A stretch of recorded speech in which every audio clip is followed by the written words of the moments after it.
Hello everyone, welcome to our YouTube channel Infosar Odisha. ଦେଖନ୍ତୁ academic year 2026-27 ଶିକ୍ଷାବର୍ଷ ପାଇଁ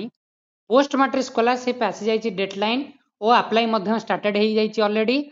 ତେଣୁକରି ଯେଉଁମାନେ ଆକାଡେମିକ ଇୟର 2025-26 ଶିକ୍ଷାବର୍ଷର ପେମେଣ୍ଟ ପାଇନଥିଲେ ଏବର୍ଷ ସେମାନେ ଆପ୍ଲାଏ କରିପାରିବେ କି ନାହିଁ ଓ ଯେଉଁମାନଙ୍କର ବାକି ଟଙ୍କା ଅର୍ଥାତ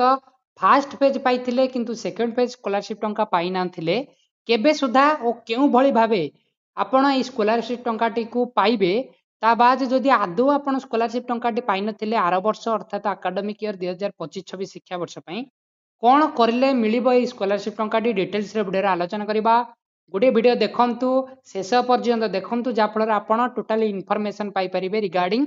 post matric scholarship academic year 2025-26 ଶିକ୍ଷାବର୍ଷର ପେମେଣ୍ଟ ଯଦି ପାଇନଥିବେ। ଚାଲନ୍ତୁ ଭିଡ଼ିଓଟି ଷ୍ଟାର୍ଟ କରିବା। ଭିଡ଼ିଓକୁ ସମସ୍ତଙ୍କୁ ସେୟାର କରିଦିଅନ୍ତୁ ତା ସହିତ ଆପଣ କମେଣ୍ଟ ମାଧ୍ୟମରେ ଇନଫର୍ମେସନ୍ ଦିଅନ୍ତୁ ଆପଣଙ୍କର ପୋଷ୍ଟ ମାଟ୍ରିକ ସ୍କଲାରସିପ୍ର ଷ୍ଟାଟସ୍ ଯୋଉଟା ଆକାଡେମିକ ଇୟର 2025-26 ଶିକ୍ଷାବର୍ଷର ଶୋ ହେଉଛି କି ନାହିଁ ଅର୍ଥାତ ପେମେଣ୍ଟ ପ୍ରୋସେସଡ୍ କିମ୍ବା ସାଂସନ ବା ଆପ୍ରୁଭ୍ ଶୋ ହେଉଛି କି ନାହିଁ। ଓକେ, ଚାଲନ୍ତୁ ଭିଡ଼ିଓଟି ଷ୍ଟାର୍ଟ କରିବା। ଦେଖନ୍ତୁ post matric scholarship academic year 2025-26 ଶିକ୍ଷାବର୍ଷର ମ୍ୟାକ୍ସିମମ୍ ପିଲାଙ୍କୁ ଏପର୍ଯ୍ୟନ୍ତ ସ୍କଲାରସିପ୍ ଟଙ୍କା ମିଳିଯାଇଛି ଓଭରାଲି। କିଛି ପିଲା ଅଛନ୍ତି ଯେଉଁମାନଙ୍କୁ ଆଦୌ ଏଇ ସ୍କଲାରସିପ୍ ଟଙ୍କାଟି ମିଳିନାହିଁ ଓ ଅନେକାଂଶ ପିଲା ବି ଅଛନ୍ତି ସେମାନଙ୍କୁ କେବଳ ଫାଷ୍ଟ ଫେଜ୍ ସ୍କଲାରସିପ୍ ଟଙ୍କାଟି ମିଳିଛି ଅର୍ଥାତ ସେକେଣ୍ଡ ଫେଜ୍ ସେମାନଙ୍କୁ ମିଳିନି। ଓକେ, କାହିଁକି କାରଣ କ'ଣ କିଭଳି ଆପଣ କ୍ଲେମ୍ କରିବେ ଦେଖନ୍ତୁ ପେମେଣ୍ଟ ପ୍ରୋସେସଡ୍ ଯେଉଁମାନଙ୍କର ସ୍ପେସିଆଲି ଷ୍ଟାଟସ୍ ଶୋ ହେଉଛି କିମ୍ବା ପେମେଣ୍ଟ ସକ୍ସେସ୍ ମ୍ୟାକ୍ସିମମ୍ ପିଲାଙ୍କର ଷ୍ଟାଟସ୍ ପେମେଣ୍ଟ ସକ୍ସେସ୍ ଯେଉଁମାନଙ୍କର ଷ୍ଟାଟସ୍ ପେମେଣ୍ଟ ସକ୍ସେସ୍ ଶୋ ହେଉଛି ସେମାନେ ନିଜ ନିଜର ଷ୍ଟାଟସ୍ ଅପଡେଟ୍ ଅଲରେଡି ହେଇଯାଇଛି ମାନେ ଆପଣ ନେକ୍ସଟ ସ୍କଲାରସିପ୍ ପାଇଁ ଇଲିଜିବୁଲ ଫୁଲି। ଓକେ, କୌଣସି ଅସୁବିଧା ନାହିଁ। ଦେଖନ୍ତୁ ପେମେଣ୍ଟ ସକ୍ସେସ୍ ହେଇଯାଇଛି କିନ୍ତୁ ପେମେଣ୍ଟ ଆସିନି ଦେଖନ୍ତୁ ସେମାନେ ସମସ୍ତେ ନିଜ ନିଜର ଆକାଉଣ୍ଟକୁ ପ୍ରଥମେ ଚେକ୍ କରନ୍ତୁ ଅନ୍ ଲିଙ୍କଡ ମାନେ ଆପଣଙ୍କର ଯେତେ ସାରା ବି ଲିଙ୍କଡ ବ୍ୟାଙ୍କ ଥିବ ଦେନ୍ ଆପଣ ବ୍ୟାଙ୍କ ସହିତ କଣ୍ଟାକ୍ଟ କରନ୍ତୁ ତ ସହିତ ଆଜ ୱେଲ୍ ଆଜ ଆପଣ ଗ୍ରିଭେନ୍ସ ମଧ୍ୟ ଦିଅନ୍ତୁ ଆପଣଙ୍କର ଯଦି ପେମେଣ୍ଟ ରିଲେଟେଡ୍ ଡାଉଟ୍ ବି ରହିଥାଏ। ଓକେ, ଯଦି ଆପଣ ପେମେଣ୍ଟ ସକ୍ସେସ୍ କିନ୍ତୁ ଅଲରେଡି ଆପଣଙ୍କର ଷ୍ଟାଟସ୍ ପେମେଣ୍ଟ ସକ୍ସେସ୍ କିନ୍ତୁ ଆକାଉଣ୍ଟକୁ କ୍ରେଡିଟ୍ ହେଇନି ସମସ୍ତେ ଡିପାର୍ଟମେଣ୍ଟକୁ ଗ୍ରିଭେନ୍ସ ଦିଅନ୍ତୁ ଇମେଲ ମାଧ୍ୟମରେ। ସମସ୍ତେ ଇମେଲ ଆଇଡି ଆପଣ ପାଇପାରିବେ କୋଉଠି ନା ଷ୍ଟେଟ୍ ସ୍କଲାରସିପ୍ ପୋର୍ଟାଲରେ ଇମେଲ ଆଇଡି ଥିବ ସମସ୍ତେ ଇମେଲ ଆଇଡିରେ ଗ୍ରିଭେନ୍ସ ଦେବା ସହିତ ଆପଣ ଗୋଟେ ଏସଟିଏସସି ଡିପାର୍ଟମେଣ୍ଟର ହେଲ୍ପ ଲାଇନ୍ ନମ୍ବର ଥିବ ଆପଣ ସର୍ଚ୍ଚ କରିଦେବେ ୱେବସାଇଟରୁ ସେଇ ୱେବସାଇଟରୁ ଡାଇରେକ୍ଟ କଲ୍ କରିକି କହିବେ ଯେ ଆମର ପେମେଣ୍ଟ ସକ୍ସେସ୍ କିନ୍ତୁ ଆମକୁ ପେମେଣ୍ଟ କାହିଁକି ମିଳିନି କିନ୍ତୁ କୌଣସି ବି ଆକାଉଣ୍ଟକୁ କ୍ରେଡିଟ୍ ହୋଇନାହିଁ ସେ ଡାଇରେକ୍ଟ ଇନଫର୍ମେସନ୍ ଆପଣଙ୍କୁ ଆସିଯିବ ମାନେ ଆନ୍ସର ଆସିଯିବ କ'ଣ। ଓକେ, ଆଉ ଯେଉଁମାନଙ୍କର ସାଂସନ ବା ଆପ୍ରୁଭ ଅଥରିଟି କିମ୍ବା ପେମେଣ୍ଟ ପ୍ରୋସେସଡ୍ ଏ ଦୁଇଟି ଷ୍ଟାଟସ୍ ଯେଉଁମାନଙ୍କର ଶୋ ହେଉଛି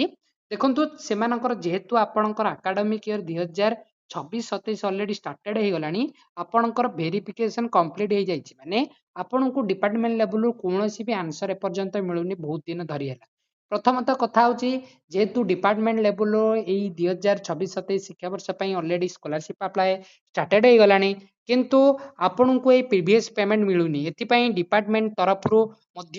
କିଛି ବି ଇନଫର୍ମେସନ୍ ଆପଣଙ୍କୁ ଯାଉନାହିଁ। କାହିଁକି ଯାଉନି ନା ସେଥିପାଇଁ ଆପଣ ଡାଇରେକ୍ଟ ଜନଶୁଣାଣି ପୋର୍ଟାଲ ଜାଣିଥିବେ ଜନଶୁଣାଣି ପୋର୍ଟାଲରେ ଡାଇରେକ୍ଟ ମାସ୍ ଗ୍ରିଭେନ୍ସ ଦିଅନ୍ତୁ। ସମସ୍ତେ ଯଦି ମାସ୍ ଆମେ ଗ୍ରିଭେନ୍ସ ଦେବା ଦେନ୍ କୌଣସି ନା କୌଣସି ବାଟରେ ଆପଣଙ୍କର ପ୍ରୋବ୍ଲେମ ସଲ୍ୟୁସନ ହେଇଯିବ। ତା ସହିତ ଆପଣ ମାସ୍ ଟ୍ୱିଟ୍ ମଧ୍ୟ କରନ୍ତୁ ଯେ ଆମର ଆକାଡେମିକ ଇୟର 2025-26 ସ୍କଲାରସିପ୍ର କାହିଁକି ପେମେଣ୍ଟ ମିଳିନି କିନ୍ତୁ 26-27 ଷ୍ଟାର୍ଟେଡ୍ ହେଇଗଲାଣି। ମାସ୍ ଟ୍ୱିଟ୍ ମାସ୍ ଗ୍ରିଭେନ୍ସ ବହୁତ ସାରା ଗ୍ରିଭେନ୍ସ ପୋର୍ଟାଲ ଅଛି ଇଣ୍ଡିଆରେ ପ୍ରଥମ ଓଡ଼ିଶା ରହୁଛି ଜନଶୁଣାଣି ଦ୍ୱିତୀୟରେ ପିଏମ୍ ମାନେ ସେଣ୍ଟ୍ରାଲର ଅଛି ଆପଣଙ୍କ ସିପି ଗ୍ରାମ ପୋର୍ଟାଲ ମଧ୍ୟ ଆପଣ ଗ୍ରିଭେନ୍ସ ଦିଅନ୍ତୁ ଟ୍ୟାଗ କରିକି ଡିପାର୍ଟମେଣ୍ଟକୁ ପ୍ରଥମତଃ। ଓକେ, ତା ବାଦ ଆପଣଙ୍କର ମ୍ୟାକ୍ସିମମ୍ ପିଲାଙ୍କୁ ଯେଉଁମାନଙ୍କୁ ପେମେଣ୍ଟ ପ୍ରୋସେସ କିମ୍ବା ସାଂସନ ବା ଆପ୍ରୁଭ୍ ଶୋ ହେଉଛି।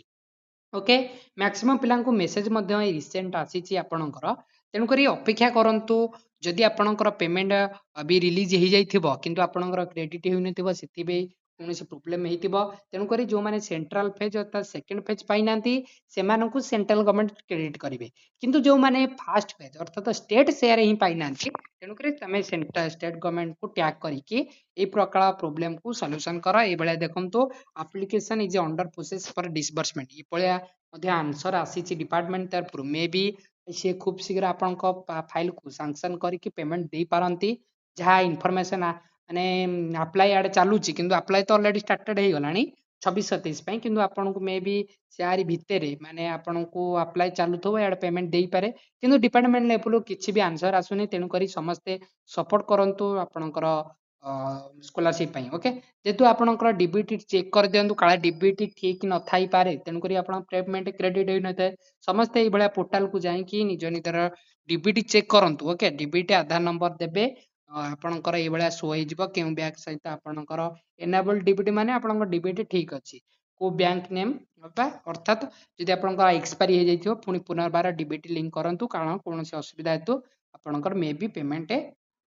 आसी न पारे ओके जुलाई रे रिसेंट जुलाई रे आपनकर अपडेट आसी डिपार्टमेंट लेवल रो पोस्ट मैट्रिक स्कॉलरशिप देखंतु पेंडिंग एट डिपार्टमेंट फॉर रीडिस्बर्समेंट देखंतु समस्त फाइल एबे डिपार्टमेंट रे ही पेंडिंग अछि आपनकर रीडिस्बर्समेंट प्रोसेस ऑलरेडी स्टार्टेड हे जिवो जा इन्फॉर्मेशन आसुची ओके जेतु न्यू अकाउंट अपलोड जे मानकर पेमेंट फेल्ड किबा रिजेक्टेड हे जाइतला से माने न्यू अप्लाई करथिले तेणु करी रीअप्लाई करथिले तेणु करी से मानकर अकाउंट पुनर्बार पेंडिंग अछि डिपार्टमेंट रे रीडिस्बर्समेंट पाई ओके आउ थरे पेमेंट छड़ा हबो डिपार्टमेंट पाखरे अछि किंतु पेमेंट आसीनी तेणु करी अपेक्षा करंतु मे बी आसी पारे नला आपण direct by the help of grievance and tweet माध्यम रे आपण चाहिले टैग करी के गवर्नमेंट को इन्फॉर्मेशन दे परिबे ता बाद आउ समस्त डाउट थिला जे हमें पेमेंट पाइनो हमें स्कॉलरशिप अप्लाई करि परिबु कि नहीं देखुन निश्चित भाबे आपण कोनोसी भी असुविधा नहीं जेहेतु एटा एकेडमिक ईयर 2026-27 पई आइची तेणु करी 26-27 रे आपण चूज करिवे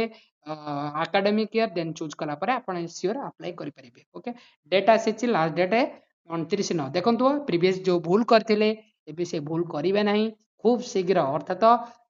शीघ्र शीघ्र अप्लाई करि परिबे माने जेपे फास्ट अप्लाई करिवे फास्ट वेरिफिकेशन हो तेणु करी फास्ट अप्लाई वेरिफिकेशन हैला पर पेमेंट मिलियो तेणु करी लास्ट आडू जो करथिले भूल से भूल करिवे नै वर्ष तेणु डेट आसीची ओके चैनल को समस्त शेयर कर दो वीडियो को शेयर कर दो जा फल स्कॉलरशिप रो प्रतिटी इन्फॉर्मेशन पाई परिबे।